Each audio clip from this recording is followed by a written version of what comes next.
You're trembling, Helena. And it's not because of the air conditioning in this hotel. Catherine Blackwood's voice hit the back of Helena's neck before she could even process the sound of the stiletto heels against the polished marble of the hall. The atmosphere reeked of success and despair.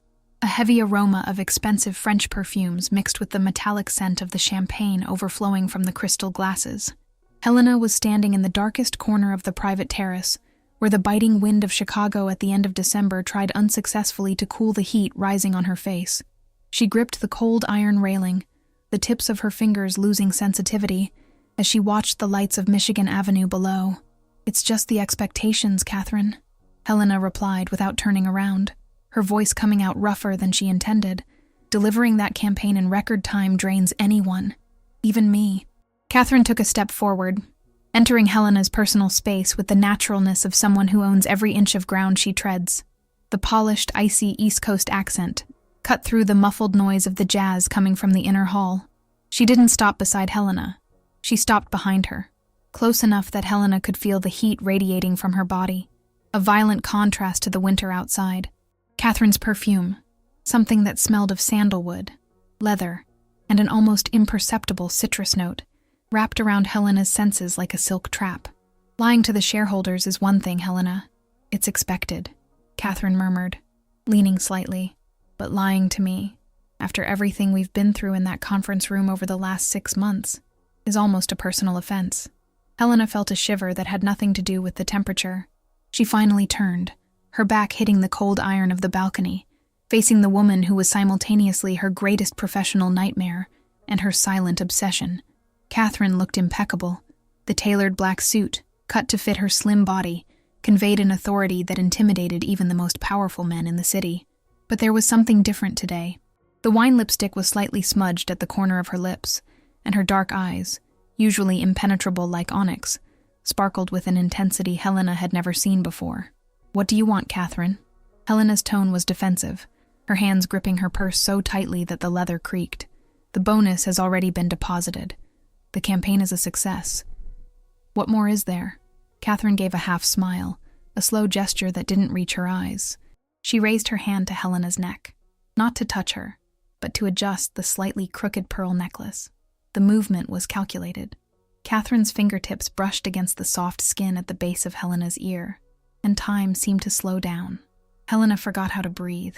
The touch was brief, almost a technical accident, but the electric shock that ran down Helena's spine was devastating. "What remains is the truth," Catherine whispered, her voice dropping to an octave lower, more dangerous. "You spent the entire night avoiding me. You ran away when I tried to introduce you to the board. You ran away when the music got slow.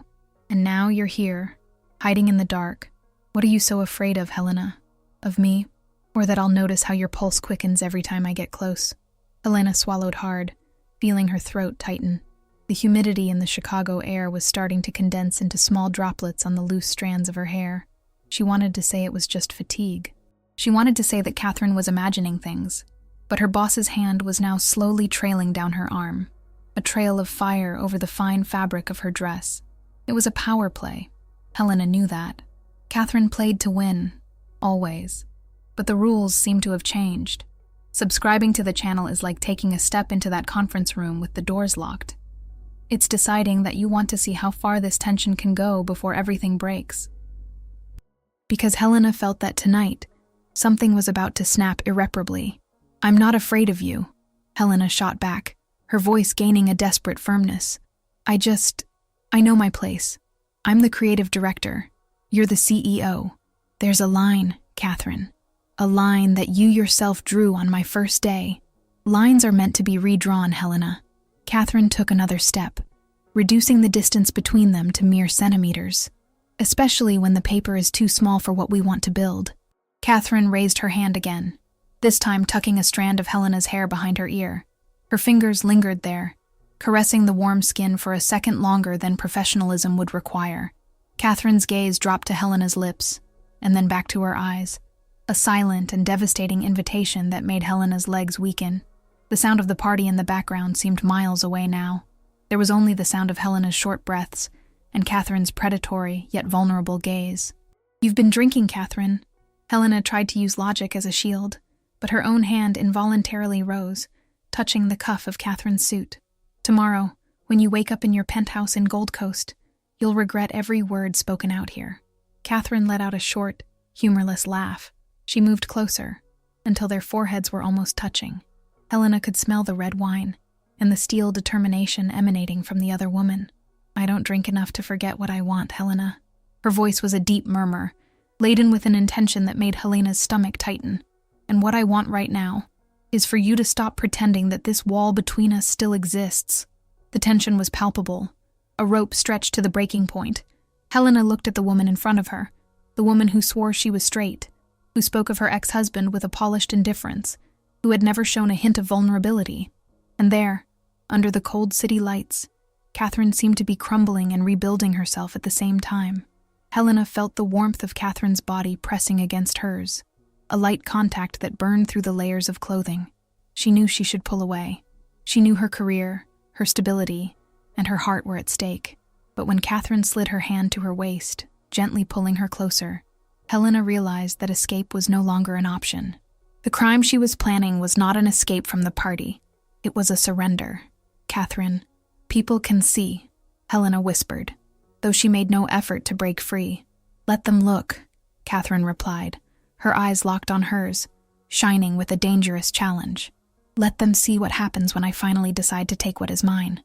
Catherine's hand on Helena's waist tightened slightly, a possessive gesture that sent a shockwave through the director's body. The world around them faded away. There was no Chicago, no Blackwood and Associates, no tomorrow. There was only that moment suspended in time, where the silence spoke everything that months of professional dialogue had tried to hide. Catherine was no longer just the untouchable boss. She was a woman hungry for something money couldn't buy. And Helena, for the first time in her life, wasn't sure if she wanted to be saved. "You're being reckless, Catherine. Tomorrow this will be a disaster." Helena tried to pull back, but her back met the limit of the exposed brick wall of the service corridor, far from the investor's eyes. The muffled sound of violins now felt like a distant heartbeat. Catherine did not pull away. On the contrary, she leaned one hand against the wall, just above Helena's shoulder, enclosing her. The dim yellow light of the corridor highlighted the subtle dark circles under the boss's eyes, the price of sleepless nights reviewing contracts that no one else had the courage to question. In that moment, Catherine didn't seem like the titan of Chicago's industry. She seemed human, and that was much more dangerous. "Tomorrow is a concept I've stopped overestimating, Helena," Catherine murmured, her eyes drifting to Helena's necklace again. She reached out with her free hand and, with the tip of her finger, traced the line of Helena's collarbone, a touch so light it could have been just a trace of static electricity. "Do you know what I did this morning? Before the meeting with the Millers, I looked at my reflection in that glass wall of the office and didn't recognize the woman who was there. She was perfect, she was efficient, and she was dead inside." Helena felt a knot in her throat. She knew that feeling. How many times had she masked her own loneliness with cold coffee and design spreadsheets? But seeing that vulnerability in Catherine was like watching a crack open in a bank vault. Catherine's scent, that expensive perfume mixed with the metallic smell of the snow beginning to fall outside, was everywhere. Helena could see the movement of Catherine's breath, the rise and fall of her chest beneath the silk fabric of her white shirt. "You have a life, Catherine. You have Mark. You have that house in Oak Park." Helena tried to bring reality back to the corridor, but her voice came out weak, almost a whisper of complicity. "You can't just decide that the world doesn't exist because the party music is good." Catherine let out a dry, bitter laugh and looked away for a second. "Mark likes the idea of me, Helena. He likes the trophy, the woman he can show off at charity dinners.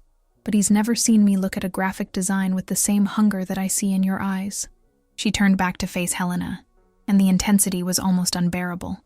"No one looks at me the way you look at me, with that challenge, as if you're always waiting for me to fail."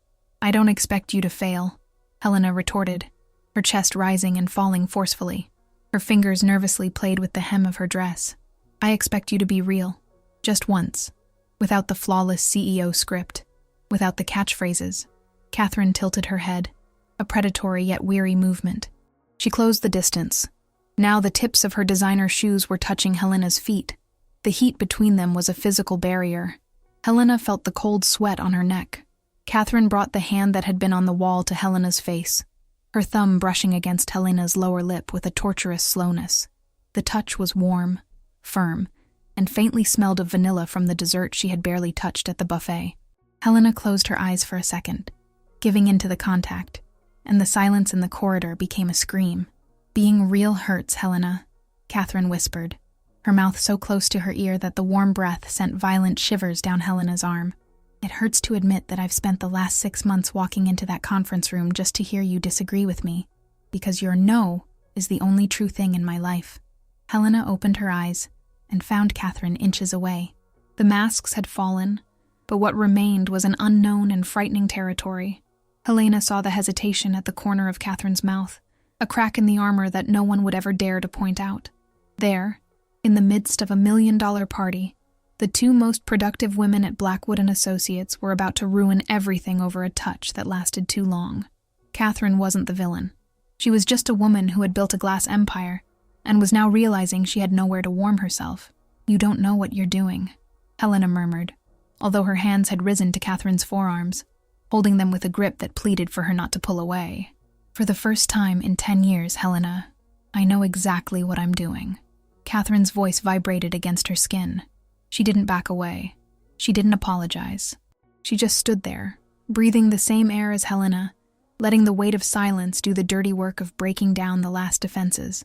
Catherine slid her hand to the nape of Helena's neck, her fingers getting lost in the short strands of hair, pulling her millimeter by millimeter closer. It wasn't a command. It was a desperate invitation. Helena felt her heart hammering against her chest, an uneven beat echoing the confusion in her mind. Tomorrow would be someone else's problem. Right now, in that cold, disinfectant-scented hallway with expensive whiskey, the only thing that mattered was the breathing space shrinking between them. Catherine was about to cross the line she had drawn herself, and Helena realized she had no intention of stopping her. The abyss had never seemed so inviting. "Catherine, stop. Someone is going to open that door, and your whole world will collapse in 5 seconds." Helena's warning came out like a whisper, with no authority, as she felt her back pressed against the cold wall of the side corridor. The contrast was violent, the icy cement on her shoulder blades and the volcanic heat radiating from Catherine, just millimeters away. The sound of the party, that constant clinking of silverware and the murmur of voices seeking promotion, now felt like poorly tuned radio static. There, in that 1-meter-wide space, the oxygen seemed to have run out. Catherine didn't stop. She just tilted her face, her nose lightly brushing against Helena's, a movement so slow it was torturous. "Let it crumble," Catherine murmured, her voice vibrating directly into Helena's mouth, even though their lips had yet to touch. "I spent 15 years building a world where everything is in its place, Helena. The curtains, the contracts, the Sunday dinners, and I have never felt more out of place than I do now." Catherine slid her free hand down Helena's waist, her long, firm fingers tightening on the fabric of the dress with an urgency she was unsuccessfully trying to mask. Helena let out a low gasp, her eyes closing instinctively. She could smell Catherine's whiskey, the sandalwood scent of her skin, and something deeper, something human, like the light sweat beading on her boss's temple. Catherine, the woman who never lost her composure, had slightly trembling hands as she held Helena's face. It was a vulnerability Helena didn't know where to store. "You're not like this," Helena said, her words coming out haltingly. "You're the most composed person I know. You even plan the time for coffee. This isn't a plan. It's a career disaster. Then let me be a disaster for 5 minutes." Catherine moved in closer, eliminating any crack of air between their bodies. Helena felt Catherine's breasts against hers, the rigidity of her suit against the fluidity of her own dress. It was a collision of worlds. Catherine buried her face in Helena's neck, inhaling deeply, as if she were trying to memorize that moment to survive the next day. Her lips touched the warm skin just below Helena's ear, a chaste kiss, but charged with an electricity that made Helena's knees weaken. Helena brought her hands to Catherine's shoulders, her initial intention being to push her away, but her fingers ended up digging into the expensive fabric of the blazer, pulling her closer. The subtext of months of meetings, discussions about color palettes and typography, finally took shape. It was no longer about logos or brands. It was about the silence that settled every time the office lights went out, and they were left alone finishing a report. It was about the way Catherine looked at Helena's hands when she gestured. It was a nameless desire that was now screaming in that dark Chicago corridor. "You swore you were straight," Helena whispered, a last attempt to bring reality back to the forefront. "Everyone in the company knows. Mark, the photos on the desk. Catherine, what are you doing?" Catherine pulled away just enough to look into Helena's eyes. There was pain there, a confusion that didn't match her perfectly applied lipstick. "I swore too, Helena, until you walked into my office with that ridiculous project and that audacity to tell me I was wrong." She let out a short, nervous laugh. "No one tells me I'm wrong, and I realized I spent the whole day waiting for you to walk through that door just to feel that I could still feel anger, or anything else." Catherine caressed Helena's cheek with the back of her fingers, a gesture of heart-wrenching delicacy. She seemed to be rediscovering her own body through touch. The desire was not just physical, it was the need to be seen without the layers of power. Catherine slid her thumb across Helena's lower lip, which involuntarily opened. The physical tension was like a piano string stretched to the breaking point. Helena felt the pulse of her own blood in her temples. She wanted Catherine to kiss her, but at the same time, she was terrified of what would happen when the kiss ended. "We can't go back after this," Helena warned, her voice almost fading away. "If I touch you now, Blackwood and Associates dies for me. I can't just be your director after this."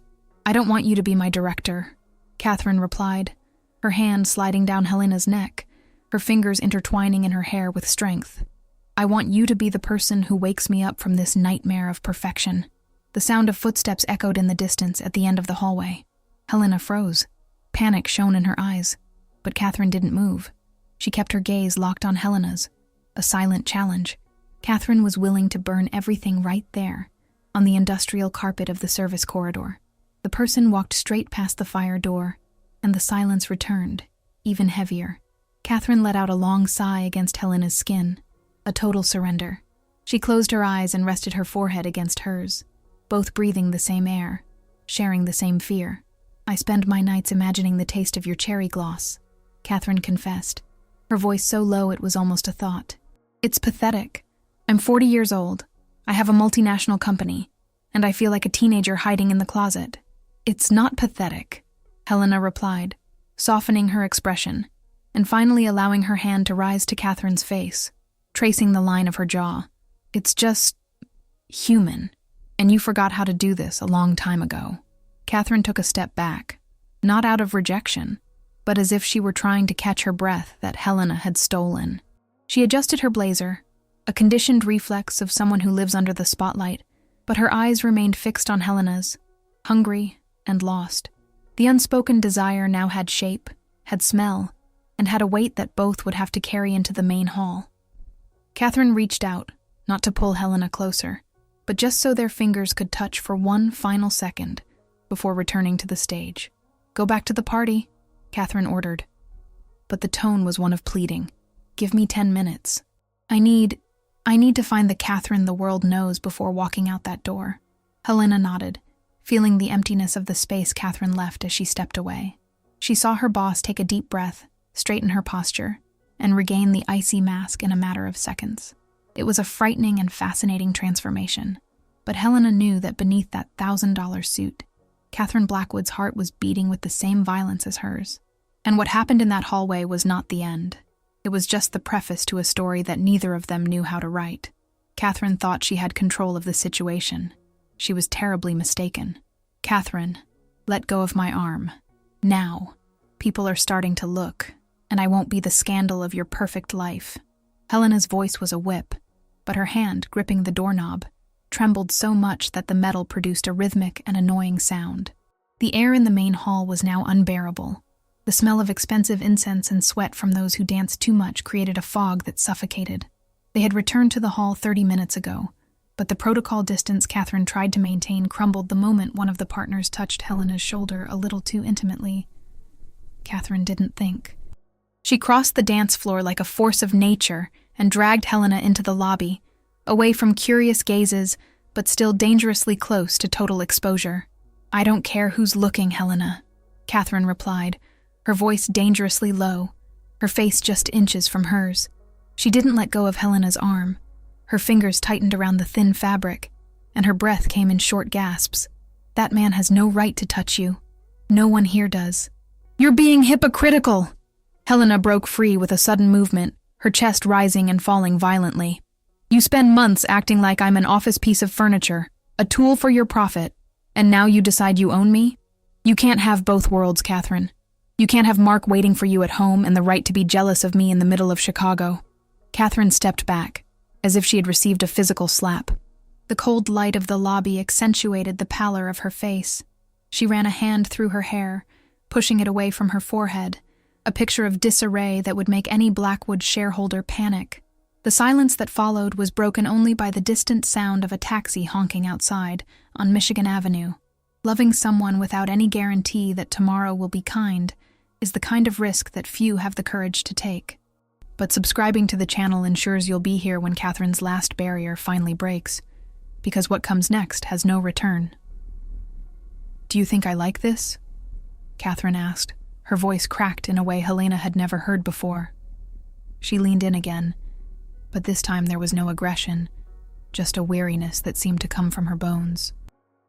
Do you think I like waking up at 4 in the morning and hating myself for spending the night dreaming of the sound of your laughter in the break room? I'm a woman of logic, Helena. I'm made of numbers and forecasts. And you are the only variable I can't control, and that's destroying me." Helena felt a pang in her heart. Seeing Catherine Blackwood, the Iron Woman, confessing that she was in ruins was more painful than any professional argument. She looked at Catherine's hands, which were now clenching into fists at her sides to hide the tremor. Helena took a step forward, closing the distance. The smell of rain and wet asphalt seeped through the cracks of the door, mingling with Catherine's perfume. "Catherine, you have so much to lose," Helena whispered, her hand hesitantly rising to touch the lapel of her suit. "Why now? Why here? Because I can't take the silence anymore." Catherine closed her eyes at the feel of Helena's touch. She tilted her head, letting her cheek rest for a second against Helena's hand. "I look at Mark and see a contract fulfilled. I look in the mirror and see a character.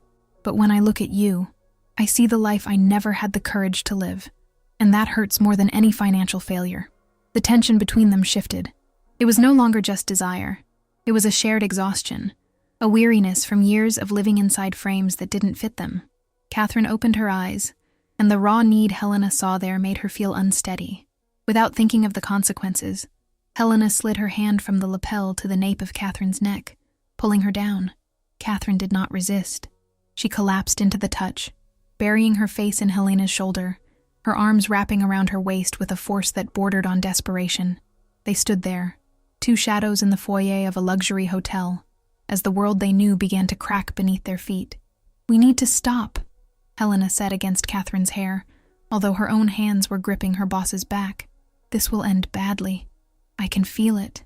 "I know," Catherine murmured, her voice muffled. "But let me feel this just a little longer. Let me believe that I am just a woman, and you are just the woman I love, and not just pieces on a board that I created myself." Catherine pulled away enough to look at Helena. Her eyes traced every detail of her face, as if saying goodbye to an illusion. Catherine's lipstick was almost gone now, and there was a barely noticeable smudge of mascara under one eye. She looked defeated, but there was a strange peace in that defeat. She reached out and touched Helena's lips with her thumb, a gesture loaded with a subtext that words could not reach. "I'm leaving now," Catherine announced, her voice regaining a shadow of its authority, but her eyes still revealed the truth. "I'm going home. I'm going to kiss my husband, and I'm going to pretend this hallway never existed." Helena felt a sudden chill. "And on Monday?" Catherine smiled a sad smile, the kind of smile one gives before a lost battle. "On Monday, I will be your boss again, and you will be the director who challenges me." She paused, her hand falling from Helena's face. "But we both will know that the wall has fallen, and fallen walls protect no one." Catherine turned and walked toward the main door, her posture straightening with each step, the CEO mask being put back on with surgical precision. Helena stood there, the warmth of Catherine's body still embedded in her skin, the scent of sandalwood floating in the cold air. She watched Catherine get into her black car, not looking back even once. Catherine thought that by leaving, she was saving them both. She thought the breaking point had passed, She couldn't have been more wrong. "The files for the Chicago campaign are on your desk, Mrs. Blackwood. Do you need anything else before I take my leave?" Helena's voice was a broken crystal, polished on the outside, but sharp if anyone dared to touch. She stood in the doorway of the immense presidential office, her feet firmly planted on the gray carpet that muffled any sound of hesitation. The pale sun of a Monday morning in Illinois streamed through the floor-to-ceiling glass windows, illuminating the dust particles dancing in the cold air of the office. Catherine did not look up immediately. She was bent over a financial report, the gold pen moving with mechanical precision between her fingers, as if the hotel foyer and the scent of sandalwood were hallucinations from a fever that had long passed. "Put them next to the coffee, Helena, and ask the secretary to cancel my calls for the next 2 hours," Catherine replied, her tone devoid of any trace of the vulnerability she had shown 48 hours earlier. Helena walked to the mahogany desk. Each step felt like crossing a mile of ice. When she placed the folder down, her hand hesitated for a millisecond near Catherine's hand. The air between them grew heavy, charged with the memory of the touch in the hallway, of the shared breath, of the "I love you" that was never said, but hung between them, like a death sentence. Catherine finally looked up. There was nothing there but an impenetrable barrier. The eyes that had shone with need were now 2 cold onyx stones, strictly focused on business.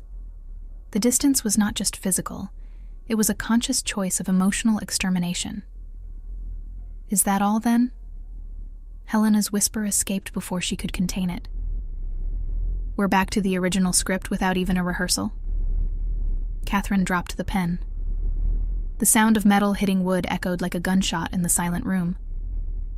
She leaned back in the leather chair, intertwining her fingers over her lap. The diamond ring on her ring finger, the symbol of the perfect life she vowed to protect, sparkled intensely in the sunlight, blinding Helena for a moment. "There is no other script, Helena. There is reality. And the reality is that this company supports 1,000 families, including yours." Catherine spoke slowly, each word measured to leave no traces of blood. What happened at the party was a judgment error. The alcohol, the fatigue, the celebratory atmosphere. I am not a woman who allows herself judgment errors. Helena felt a chill in her stomach that no winter coat in Chicago could warm. She looked at Catherine and saw the perfectly fitted mask. Not a crack, not a hair out of place.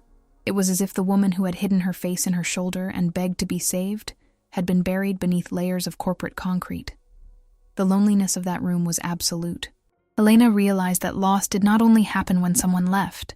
The most painful loss was when the person remained in front of you, but the soul had already retreated to a place where you were no longer invited. "Understood, Mrs. Blackwood." Helena straightened her back, her fingers clenching into fists hidden in the folds of her skirt. "I will ensure that judgment errors do not happen again. For the good of the company, of course." She turned to leave, but before she could reach the door, Catherine spoke again, her voice a little less firm, just enough for Helena to stop in her tracks. "Helena." There was a long, heavy pause, where the silence said everything that logic forbade. "The Blackwood Project is your best work so far. Keep it up." Helena did not respond. She left the room and closed the door quietly, feeling the weight of the world collapse on her shoulders as soon as she was alone in the hallway. She walked to the bathroom, locked herself in a stall, and pressed her forehead against the cold wall. The smell of citrus cleaning products was now the backdrop of her pain. She missed the sandalwood. She missed the weight of Catherine's hands on her waist. The guilt was eating her alive, for having believed, for having given in, for having allowed a woman who had everything to use her as a brief refuge from her own unhappiness. Meanwhile, inside the president's office, Catherine Blackwood remained still. She looked at the folder that Helena had left behind. With a slow movement, she reached out and touched the place where Helena's fingers had been. She closed her eyes, and for a brief moment, the mask trembled. The loneliness of her Gold Coast penthouse, the silent dinners with Mark, the life of appearances, everything felt like a luxury prison. She had control, she had power, but she had lost the only thing that made her feel her heart still beating. She chose permanence over truth, and the price was an emptiness that no annual bonus could fill. The following weeks were an exercise in silent torture. They saw each other in meetings, discussed budgets, and planned the future of the brand, all with an efficiency that bordered on cruel. Helena saw Catherine in business magazines, smiling next to her husband at charity events, the picture of American stability. But sometimes, when the office emptied and the city lights began to flicker outside, Helena caught Catherine looking out the window with an expression of desolation that cut through the air. They were just a few meters apart, but the chasm they had created was insurmountable. "You look exhausted, Helena," Sarah, the assistant, commented one afternoon, while leaving a stack of papers on her desk. "Maybe you need a vacation." "Chicago doesn't let anyone rest, Sarah," Helena replied with a sad smile, her eyes fixed on the computer screen where a photo of Catherine appeared in an internal newsletter. "Some things we just learn to carry, not to heal." Loss was not an explosion. It was this slow wear, this silence that accumulated in the corners of rooms and in the pauses of conversations. It was the knowledge that love existed, but that it was not enough to tear down the walls of fear and convention. Catherine had chosen the safety of her glass castle, and Helena had stayed outside in the cold, holding the ashes of a night that Catherine insisted on calling a mistake.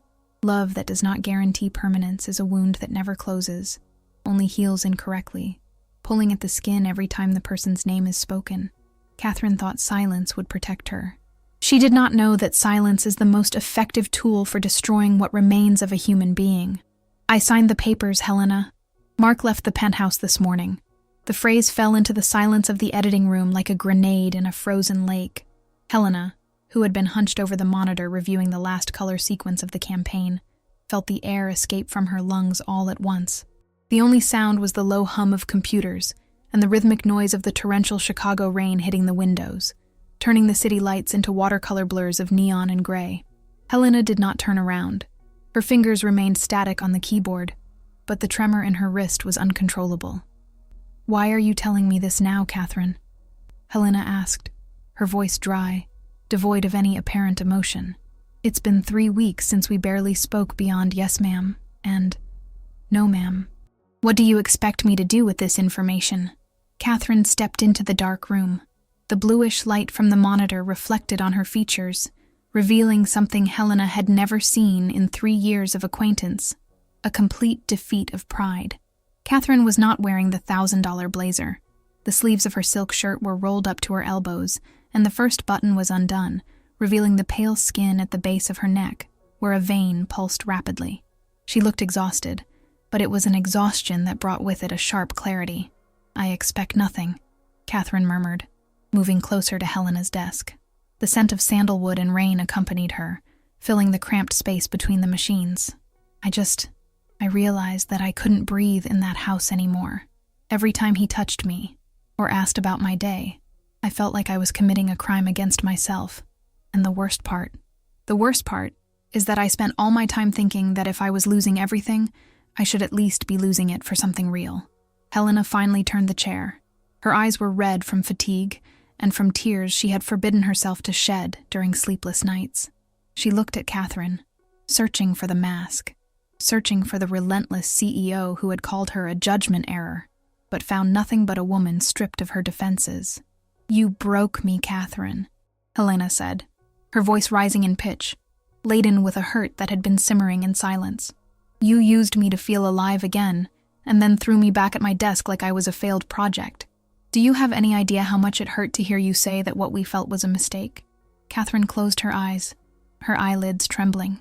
She brought her hand to her chest, clutching the fabric of her shirt, as if trying to hold her heart in place. "It was the biggest mistake of my life, Helena. But not because it happened, but because I tried to run away from it. I was scared. For the first time in my life, I wasn't the smartest person in the room. I was just a woman terrified by the idea that what I felt for you was bigger than my career, bigger than my last name, bigger than everything I had built." Silence returned, but this time it wasn't cold. It was thick, electric. Catherine took another step, stopping so close that Helena's knees, still seated, brushed against her thigh. Helena felt the warmth emanating from Catherine, a magnetic force that seemed to pull at every fiber of her being. The rain outside seemed to wash away the lies accumulated in the halls of Blackwood and Associates. Catherine reached out, hesitantly, and touched Helena's face. The tips of her fingers were cold, but the contact made Helena release a trembling sigh she had tried to hold back for weeks. "I don't want to be Mrs. Blackwood anymore," Catherine whispered, her voice breaking. her face leaning toward Helena's. "I want to be the Catherine you saw in that hallway. The Catherine who doesn't know what to do, but who knows she can't live without your constant no, and without your occasional yes." Helena felt a tear escape and roll down her face, immediately captured by Catherine's thumb. The touch was one of tenderness that hurt more than any rejection. Helena raised her hands and held Catherine's wrists, feeling the uneven pulse of life beneath the thin skin. There, amidst noisy CPUs and tangled wires, power had changed hands. There were no longer boss and director. There were just two women tired of pretending that life was all about quarterly results. "I was going to quit tomorrow," Helena confessed, her voice faltering. "I couldn't stand seeing you and pretending I didn't know the smell of your perfume." "Then don't," Catherine replied, moving even closer, until their foreheads touched. "Stay. Not for the company. Not for the bonus. Stay for me. Because I have no idea how to start this new life. But I know I don't want to take the first step if you're not there to tell me I'm doing everything wrong." Catherine let out a short, wet laugh, the tears now staining her own face too. She slid her hands to the back of Helena's neck, gently pulling her up. The kiss didn't happen. Not yet. They stayed there, in that sacred space of shared breath, where sexual tension transformed into something much deeper. Recognition. Catherine was offering the keys to her glass empire in exchange for a moment of truth. And Helena, feeling Catherine's heart beat against the tips of her fingers, realized that the anger was dissolving, making way for a frightening and luminous hope. "You will lose a lot, Catherine," Helena warned, even though her body was already yielding to Catherine's embrace. "The board. Your reputation. Chicago is a small town for people like you. I already lost what mattered when I let you walk out of that room on Monday," Catherine replied, her lips brushing against Helena's with every word. The rest is just paper, and I'm very good with contracts, Helena. I will negotiate my freedom, inch by inch. But I need to know if you're still willing to be my partner in this chaos." Helena didn't respond with words. She stood up, eliminating the last barrier of height between them, and wrapped her arms around Catherine's neck, burying her face in the curve of her shoulder. She felt Catherine's arms close around her waist, with a strength that said this time there would be no escape. Tomorrow was still a territory of uncertainties, of scandals, and of rebuilding. But there, under the sound of the rain and the glow of the monitors, the after had finally begun. Catherine's life was no longer divided between what was and what should be. She was, for the first time, one single woman, holding in her arms the only thing she truly possessed. The June sun in Chicago didn't have the same aggressiveness as the winter wind that cut through Michigan Avenue months ago. Now, the light streamed obliquely through the windows of the new office in the West Loop, a smaller space, with exposed brick walls and a persistent smell of fresh coffee and high-quality paper. There was no more cold marble of Blackwood and Associates, nor the gray-suited security guards who had guarded Catherine's empire. There, the silence was filled with the rhythmic sound of keyboards and the low conversation of a small team. Helena was hunched over a light table, her glasses on the tip of her nose, trying to adjust the saturation of a new campaign. She felt Catherine's presence even before hearing her footsteps. It was no longer that intimidating scent of sandalwood and power. Now, Catherine smelled of morning, neutral soap, and a light note of vanilla that felt much more real. "You're straining your eyes again, Helena. I've already told you that this delivery can wait until tomorrow." Catherine's voice came soft, without the sharp authority of the past. She stopped beside the table, hands in the pockets of beige linen pants, her shoulders relaxed in a way that Helena was still learning to recognize. The woman who once seemed made of steel now had genuine expression lines around her eyes, the kind of detail that only appears when you stop wearing an iron mask 24 hours a day. Helena looked up and gave a half smile, the kind of expression she reserved only for those moments. "The deadline is ours, Catherine. If I'm not demanding with myself, who will be? You certainly aren't the boss who used to lecture me for being 5 minutes late anymore." Catherine let out a short laugh, a sound that now came easily, no longer needing permission from the board. She stepped closer, shortening the space between them. Her hand rose, not to adjust a necklace or give an order, but to brush a strand of hair away from Helena's face. The touch lingered, Catherine's thumb grazing Helena's temple with a familiarity that still made the director's heart skip a beat. They were no longer in a service corridor, nor hidden in a hotel lobby. They were in plain sight for anyone who wanted to look, although, at that time of afternoon, Most employees had already left. "I was a detestable person, wasn't I?" Catherine asked, her voice dropping to a conspiratorial whisper. She didn't expect a denial. She knew the truth. "Looking back, I don't understand how you didn't throw me off that balcony in Gold Coast." "I thought about it a few times," Helena admitted, releasing her digital pen and turning her chair to face the woman who had turned her life upside down. "But then you looked at me that way, as if you were silently asking for help. And I've always been terrible at ignoring cries for help, especially yours." Catherine leaned forward, resting her hands on Helena's table, subtly enclosing her. But this time the gesture had nothing to do with power or possession. It was about the need to be close. The air between them was warm, charged with an electricity that no longer needed to be contained by the fear of scandal. The divorce process had been loud. The headlines in Chicago's business newspapers were cruel, and leaving the presidency of Blackwood had been a battle of attrition. But as Helena looked at Catherine now, she realized that the loss of a last name and a luxury apartment had been the least of the prices for the freedom to hold someone's hand in a park in Lincoln Park. "Was it worth it?" Helena asked, her voice a bit more serious, her fingers playing with Catherine's watch bracelet. "Losing the empire, the reputation, the perfect life?" Catherine didn't hesitate. She moved closer, until their noses brushed, her dark eyes fixed on Helena's with a clarity that was almost overwhelming. "Helena, I never had a perfect life. I had a perfectly arranged display, but the store was empty." She slid her hand to the back of Helena's neck, her fingers getting lost in her hair with a softness that said it all. "Today I live in an apartment that is half the size of my old closet, and my coffee isn't served by anyone. But when I wake up and see you there, I feel that for the first time in 40 years, I'm not playing a role. So yes, it was worth every penny, every gossip, every sideways glance at the club." Catherine sealed the statement with a chaste kiss on Helena's forehead, a gesture of protection and affection that was worth more than any public declaration. They had built something new on the ashes of what Catherine called a misjudgment. It wasn't a fairy tale ending where all problems disappeared. Catherine still had difficult meetings to rebuild her career from scratch, and Helena still had to deal with the intensity of a woman who was learning to love too late. But it was real. It was human. It was theirs. "Shall we go home?" Catherine suggested, her hand now resting on Helena's waist. A firm and secure touch. "I tried to make that dinner you like, but I think I burned the asparagus." Again, Helena laughed, standing up and putting her things in her bag. "You're the best business strategist I know, Catherine, but you're a disaster in the kitchen. How did you survive so long without me?"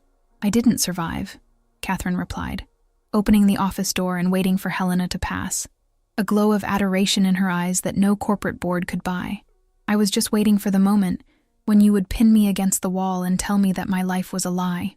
You just took a little longer than expected." They walked together toward the elevator, fingers intertwined, the shadows of both merging in the dimly lit corridor. The sun was setting over the Chicago skyline, painting the skyscrapers orange and purple. The world outside continued to be noisy, competitive, and relentless. But there, in that small shared space, there was a peace that the silence of the luxury office had never known. Catherine squeezed Helena's hand as the elevator doors closed, a simple gesture from someone who never intended to let go again.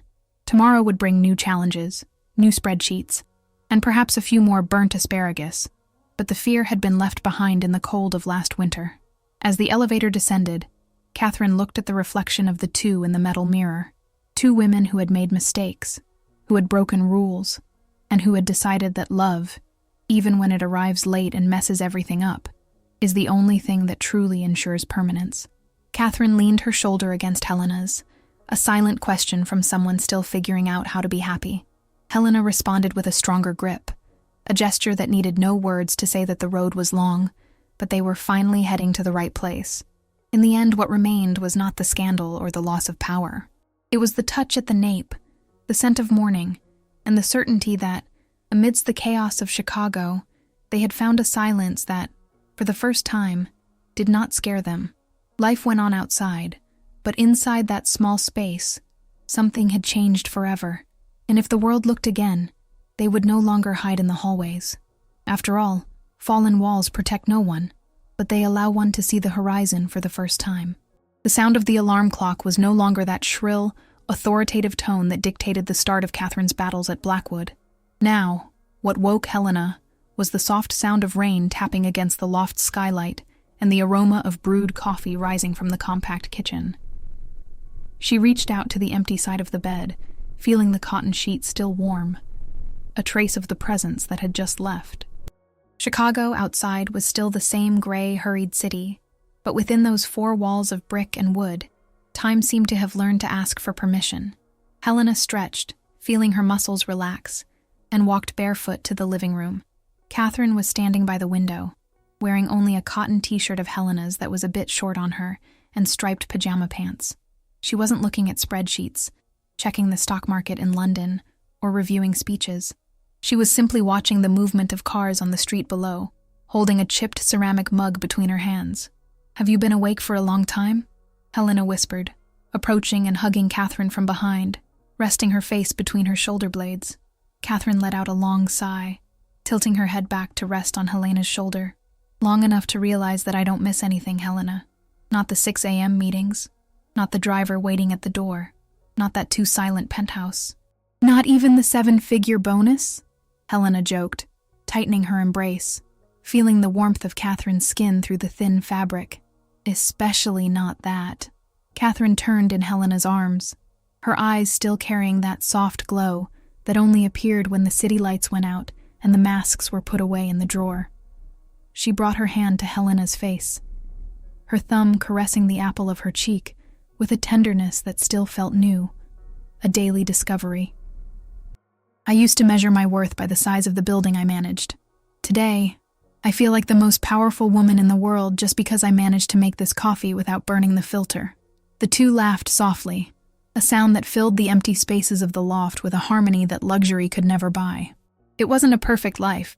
There were bills from the new agency to pay, clients still calling Catherine trying to understand why she gave up everything, and the adjustment process for two women who had spent their entire lives excelling at everything except being vulnerable.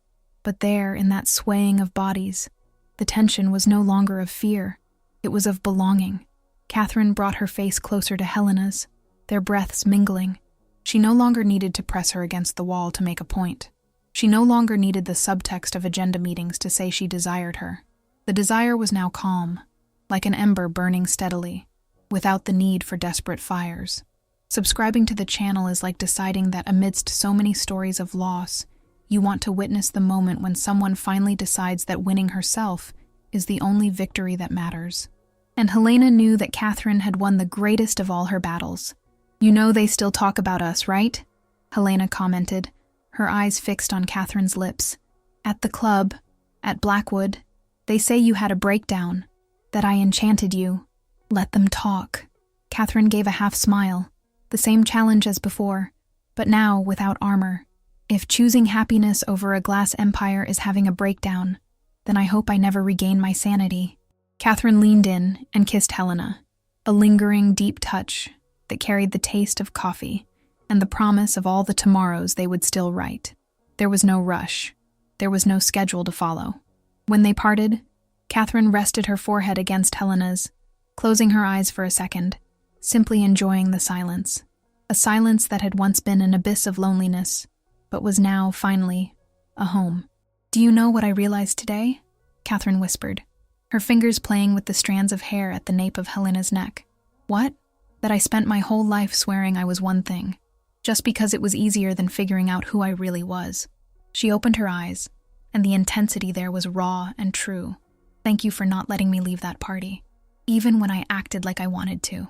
Helena smiled, pulling Catherine closer, feeling that the world outside could crumble, and still, they would be safe. "I would never let you go, Catherine. You just needed someone to see you in the dark." They stayed there, watching the rain wash the streets of Chicago, while the rest of the world began to work. Catherine Blackwood was no longer the most feared CEO in the city, and Helena was no longer just the director who challenged her. They were just two women, in a loft with exposed bricks, discovering that love is not about what you build for others to see, but about what remains when all the lights go out and the only thing left is the touch of a hand in yours, ensuring you are no longer alone. Their story did not end on a hotel balcony, surrounded by champagne and lies. It continued there, in the lukewarm coffee, in the rain that didn't bother them, and in the freedom to finally be real. What remained was the certainty that some lines were meant to be crossed, and some walls to be torn down. And on the Chicago horizon, the sun began to peek through the clouds, illuminating the path of those who had the courage to lose everything to finally find themselves.